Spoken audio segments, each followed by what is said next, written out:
leather itu sebenarnya lebih kepada custom shop untuk barang-barang yang menggunakan bahan baku kulit. Pada awal berjalannya kita itu lebih kepada pembuatan custom untuk jaket kulit.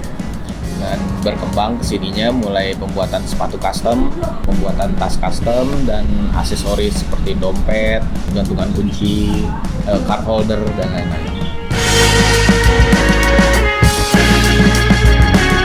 Awalnya sebenarnya karena saya berdua dengan teman waktu itu, kita tuh pengen punya jaket kulit, tapi kan ketika kita mencari di pasaran gitu jaket kulit itu ya begitulah ya gitu kan untuk cuttingnya gitu. Nah kita kepikiran kenapa untuk jaket kulit ini kayaknya ada ya.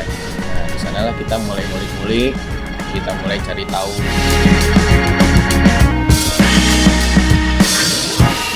Mungkin untuk pencapaian kali ya, pencapaian yang ada ukurannya lah gitu. Karena kan kalau dari segi omset itu relatif lah kan. Nah kalau pencapaian yang ada ukurannya, kita pernah ikut di Wirausaha Muda waktu itu. Wirausaha Muda yang bikinnya sebuah bank nasional lah yang ngadainnya. Dan untuk tingkat Jawa Barat itu kita dapat peringkat 2 waktu itu di tahun 2015. Nah, waktu itu kita mulai mengaplikasikan motif batik pada produk tas kulit. Nah, itu sih yang kita bawa waktu itu. Terus kalau untuk pesertanya lumayan banyak sih ya, karena seleksinya itu mulai dari tahap provinsi, kemudian langsung yang pemenangnya nanti maju lagi untuk nasional. Nah, waktu itu kita nggak lanjut untuk ke skala nasional, yaitu karena kita dapatnya runner-up lah, tingkat 2.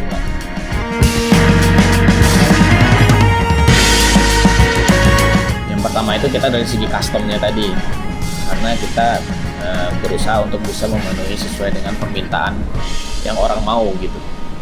Kemudian yang kedua itu dari segi pemilihan bahan baku, itu juga kita selalu mencoba untuk mencari bahan baku yang terbaik yang akan kita gunakan. Terus juga untuk sekarang ini kita mulai mencoba untuk mengaplikasikan kulit hewan laut ya, jenis ikan lah. Nah itu sekarang ini yang sedang kita coba untuk aplikasikan, meskipun belum dalam bentuk full kita gunakan kulit tersebut dalam sebuah produk gitu, tapi minimal kita mencoba untuk variasi kali ya, semacam variasi. Misalkan di tas kita kasih sedikit variasi dari kulit hewan laut tersebut gitu. Terus juga tiap produk di leather itu kita punya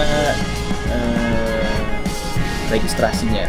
Jadi nanti setiap pembelian produk di leather akan dilengkapi dengan bukti keasliannya, dan itu ada kayak nomornya, dan itu terregister di kita gitu. Kita bisa cek apakah ini benar barang produk kita atau enggak. Itu kaitannya juga dengan barang kita itu ada garansi 1 tahun ya, jadi kaitannya dengan itu. Apabila ada yang mau klaim garansi misalkan, kita bisa cek di sana ya pembeliannya kapan, jenis barangnya apa, siapa yang beli, sampai alamatnya kita bisa punya datanya seperti itu.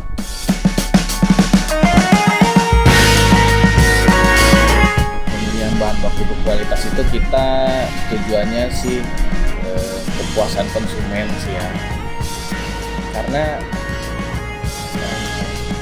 beda aja rasanya gitu ketika kita mengirimkan barang gitu. Memang konsumen itu yang pertama dilihat sama mereka paling kan dari segi kecocokan desain yang mereka kirimkan dengan apa yang kita buat. Yang pertama mereka lihat kan itu. Tapi ketika ternyata ada konsumen yang lebih ke arah detail yang dilihat sama dia gitu, entah itu bahannya yang kita pakai, jahitannya gitu.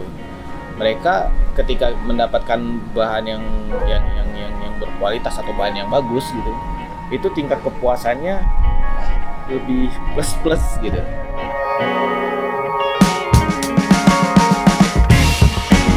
kan udah ada ya online sekarang, media sudah sangat terbuka lah gitu, media online yang bisa kita manfaatin.